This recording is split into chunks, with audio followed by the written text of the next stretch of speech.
श्री सूत जी कहते हैं, हे मुनियों, ये भागवत की कथा स्वर्ग के देवताओं को दुर्लभ है। स्वर्ग के देवता तरसते हैं कि हमको भागवत की कथा सुनने को मिल जाए। उदाहरण दिया।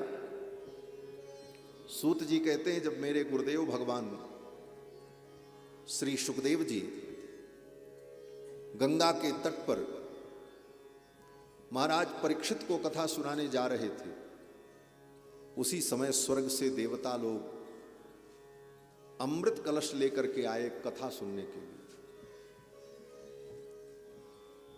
सुधा कुंभम गृहीत्वैव देवाः तत्र समागमन। सुधा कुंभम गृहीत्वैव, अमृत कलश लेकर के देवता लोग आए गंगा के तट पर। सुखदेव जी कथा सुनाने जा रहे थे, मंगलाचरण कर रहे थे, तब तक देवता लोग आ गए। उन देवताओं को देखकर सुखदेव जी ने सोचा, ये सब कहां आ गए भाई।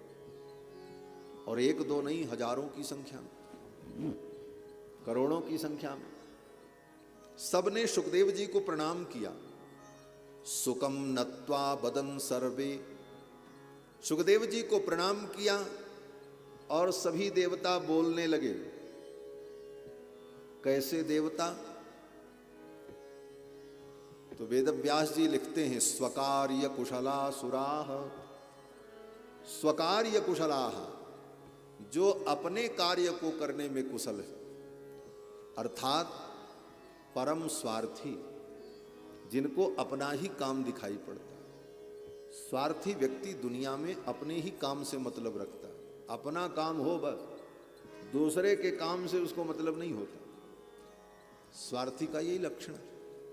स्वकार्य कुशलाः, अपना कार्य बन जाए कैसे भी बने। तो देवता भी इसी कोटि में, इसीलिए गोस्वामी तुलसीदास जी महाराज भी कहते हैं, स्वार्थ लाग करहि सब प्रीति, सुर नर मुनि सब कई यह रीति। स्वकार्य कुशलासुराः, स्वकार्य साधन में प्रवीण देवता लोग आए और देवताओं ने सुखदेव जी से कहा, महाराज ये राजा परीक्षित कथा सुनने जा रहे हैं, इनको मरने का डर है कि 7वें दिन तक्षक नाग काटेगा, इनकी मृत्यु होगी। तो ये मरने के डर से कथा सुन रहे हैं, तो हम स्वर्ग से अमृत लेकर के आए, और थोड़ा बहुत नहीं, 1-2 ड्रॉप नहीं, 1-2 चम्मच नहीं, पूरा कलश लेकर के आए। इनको दे दो, ये पी लें, जितना पीना हो पी लें, प्यास लगे तो पानी न पिए, अमृत ही पिए। हम कलश भर करके ले आए, ये अमृत पी लें, और अमृत पीने का परिणाम होगा कि ये मृत्यु से बच जाएंगे, क्योंकि अमृत पीने वाला तो अमर हो जाता है। और जो अमृत इनको आप पिलाने जा रहे हो, कौन सा अमृत? श्रीमद् भागवतामृत, भगवान श्री कृष्ण की कथा, कृष्ण कथामृत, श्रीमद् भागवतामृत जो आप इनको पिलाने जा रहे हैं, वो अमृत आप हमको पिला दीजिए। हम देवता लोग कथा सुन लें और राजा परीक्षित स्वर्ग का अमृत पी लें। इनका भी काम बन जाएगा और हमारा भी काम बन जाएगा। कथा सुधाम प्रयच्छस्व गृहीत्वैव सुधामिमाम, इस सुधा को लेकर के इसके बदले में आप हमको कथा सुधा दे दीजिए। फिर क्या होगा? देवताओं ने कहा कि एवं विनिमये जाते सुधाराज्ञा प्रपीयताम, इस प्रकार के विनिमय हो जाने पर राजा जो है अमृत पी लेंगे, और प्रपास्यामो वयम सर्वे श्रीमद्भागवतामृतम, और हम सब लोग भागवतामृत पी लेंगे। सुखदेव जी ने कहा, राजा परीक्षित की ओर देखा, कहा निर्णय करो क्या करना, अमृत पियोगे कि कथा सुनोगे? राजा परीक्षित ने भी सोचा क्या करें, मरना तो है, 7वें दिन तक्षक नाग काटेगा, अमृत पी लें अमृत पीने से मरने से तो बच जाएंगे, लेकिन क्या सदा के लिए मरने से बच जाएंगे? परीक्षित ने विचार किया, तो विचार करके निष्कर्ष ये निकला कि अमृत पीने पर भी व्यक्ति को मरना पड़ेगा। अंतर केवल इतना होगा कि आयु कुछ और बढ़ जाएगी, कुछ दिन और व्यक्ति जी लेगा, लेकिन ये कहे कि सदा वो रहेगा, कभी नहीं मरेगा, बोले ऐसा नहीं हो सकता। ये मृत्युलोक है, यहां तो अमृत पीने वाले को भी मरना पड़ेगा। आज नहीं लाख वर्ष बाद मरना तो पड़ेगा। अमृत तो रावण के नाभि में भी था, तो रावण को मरना पड़ा कि नहीं मरना पड़ा? नाभि कुंड पीयूष बस जाके, रावण की नाभि में भी अमृत था, लेकिन रावण को भी मरना पड़ा क्योंकि मृत्युलोक है। और तो और पुराणों में कथा है, भागवत जी में ही कथा है, स्वर्ग के देवताओं ने अमृत पिया और अमृत पीने के बाद जब युद्ध हुआ असुरों के साथ, तो उसमें कितने देवता भी मरे। कितने देवता भी मरे, बोले अमृत पिए थे तब क्यों मर गए?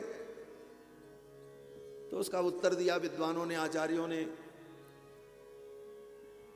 कि न्याय पूर्वक ईमानदारी से अमृत का अधिकार केवल देवताओं को ही नहीं था, ईमानदारी देखी जाए तो उस अमृत का अधिकार असुरों को भी था, लेकिन असुरों के साथ धोखा करके देवताओं ने अमृत पान किया, इसलिए अमृत अपना पूरा प्रभाव नहीं दिखा सकता। ये कह करके इसका उत्तर दे दिया गया। लेकिन मूल बात जो है वो इतनी है कि स्वर्ग का अमृत पीने के बाद भी व्यक्ति को मरना पड़ेगा, मरने से कोई नहीं बच सकता। मृत्यु तो तय है, और मरना क्या है? मरता कौन है? बोले शरीर मरता है, आत्मा तो मरती ही नहीं। आत्मा को अमृत पीने की जरूरत ही नहीं, वो तो सदा अमर है, बिना अमृत पिए अमर। वो तो अमृत का अंश ही है आत्मा। वयम अमृतस्य पुत्राः, हम तो उस अमृत परमात्मा के पुत्र हैं। ये जीवात्मा उस परमात्मा का अंश होने के कारण यह स्वयं अमृतमय है। तो आत्मा को तो मरने का कोई प्रश्न ही नहीं है, उसे अमृत की कोई जरूरत नहीं। बोले तो अमृत की जरूरत किसको है? बोले शरीर को। और शरीर का संबंध आत्मा के साथ नित्य बना रहे, इसी को लोग जीवन समझते। आत्मा का शरीर से संबंध टूट जाए, इसी को लोग मरना मान लेते। यथार्थ में आत्मा का तो मरना होता नहीं, आत्मा तो नित्य है, अविनाशी। नैनम छिन्दन्ति शस्त्राणि नैनम दहति पावकः न चैनं क्लेदयन्त्यापो न शोषयति मारुतः, भगवान ने कहा गीता में।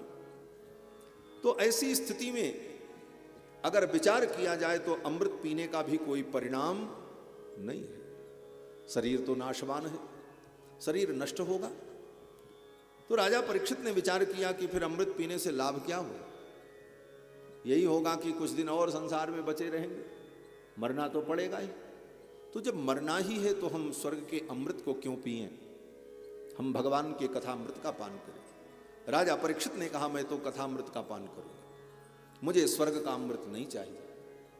सुखदेव जी बड़े प्रसन्न हुए और उन देवताओं को विदा कर दिया। देवता चले गए। कथा शुरू हुई, देवता चले गए। क्यों चले गए देवता? बोले सुखदेव जी ने उनको कथा का अधिकारी नहीं समझा।